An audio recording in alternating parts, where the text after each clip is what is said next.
تخيل معايا كتشري شقة كتفرشها مزيان وكديرها في اير بي ان بي، اولا كتكريها مفروشة وكتبدا تدخل ليك مداخيل زوينة، ولكن فجأة كتوصلك رسالة من المديرية العامة للضرائب اولا كتسمع بان راه شي واحد تشد. هنا كتبدا تسول راسك، واش هاد الدخل خاصني نصرح بيه؟ واش هو قانوني؟ واش غادي خصني نخلص بزاف؟ اليوم في هذا الفيديو غادي نجاوبوك على اهم التساؤلات اللي كتطرح عند اي واحد كيكري شقة مفروشة في المغرب. اشنا هي المسطرة الجبائية؟ وباش خاصني نصرح؟ وشحال غادي نخلص؟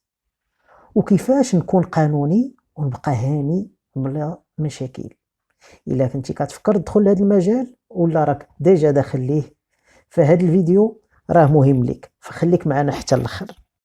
اول حاجه نبداو فيها هو نتعرفوا على اشنا هو الكراء ديال الشقق المفروشه، وكذلك اشنا هو الاير ان بي. كراء شقه مفروشه يعني شقه اللي كتكون مجهزه، يعني فيها الاثاث والتجهيزات، وكتكرى لواحد المده اللي كتكون قصيره او لا متوسطه الامد، يعني نهار، سيمانه او لا اسبوع. ملي هاد العمليه كتكون بصفه متكرره وكيكون الهدف منها هو الربح، فالدخل ديالها هو اللي كنسميه بالاير ان بي او لا ريفوني نت بروفيسيونيل، يعني دخل مهني ماشي كراء عادي. وهنا راه كاين واحد الخطا شائع اللي الناس كيطيحوا فيه، بحيث انهم كيقولوا راه غير شقه وحده، راه غير بي ان بي، لكن القانون كيشوف طبيعه النشاط ماشي العدد ديال الشقق. النقطة الثانية اللي غنشوفوا هي شكون هما الأشخاص اللي معنيين بالتصريح الجبائي. يعني السؤال المهم، واش أنت معني؟ أنت كتكون معني إلا كنتي كتكري شقة مفروشة وكتدخل منها مداخيل منتظمة، سواء باسمك الشخصي أو عبر منصة بحال اير بي ان بي أو لا بوكينغ.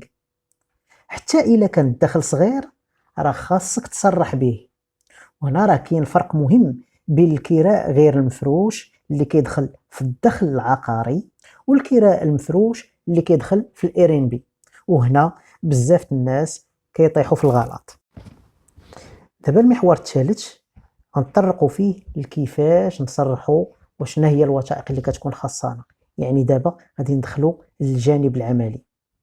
فهنا اول خطوه نبداو بها هو التسجيل في مصلحه الضرائب او في المديريه العامه للضرائب.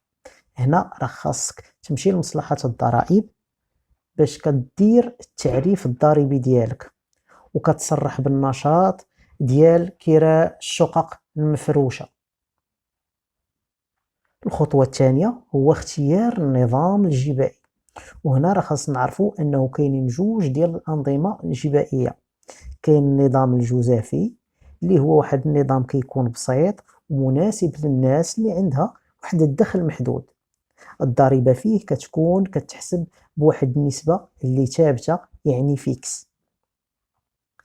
أما النظام الثاني فهو النظام الحقيقي، وهذا كيكون مناسب للناس اللي عندهم واحد العدد ديال المداخل اللي كتكون كبيرة وكتخصم منها واحد العدد ديال المصاريف بحال التأتيت والصيانة، الكهرباء، الماء والإنترنت.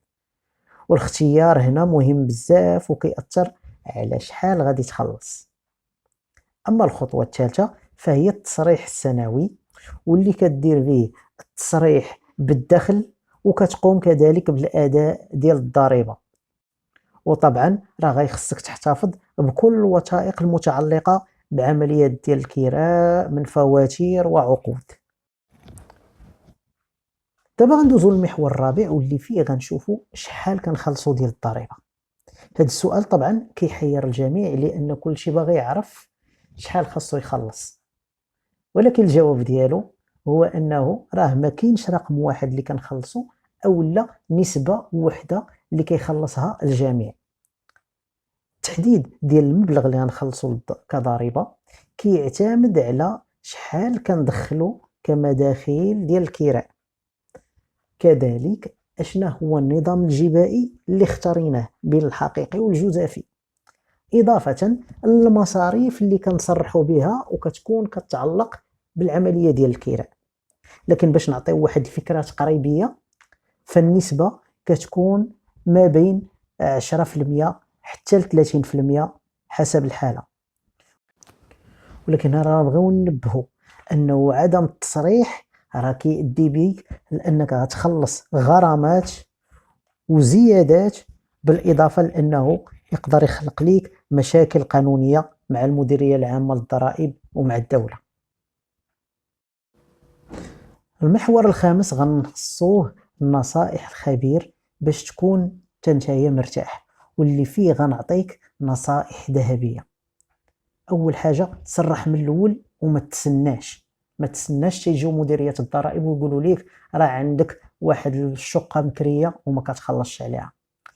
ثانيا ما تخلطش بين الكراء المفروش والكراء العادي. النقطه الثالثه احتفظ بجميع الفواتير المتعلقه بالعمليه ديال الكراء وكذلك العقود. كيف ما يمكن ليك الا ما فهمتيش شي نقطه انك تستشر واحد المحاسب او ان اكسبير كونطابل باش هكذا يوضح ليك جميع النقط اللي باقا بالنسبه ليك ما مفهوماش. وما تنساش ان القانون راه كيحميك الا كنتي معاه واضح، وكما كيقولوا سيدنا الوالا اللي منظم راسو اليوم كيربح غدا.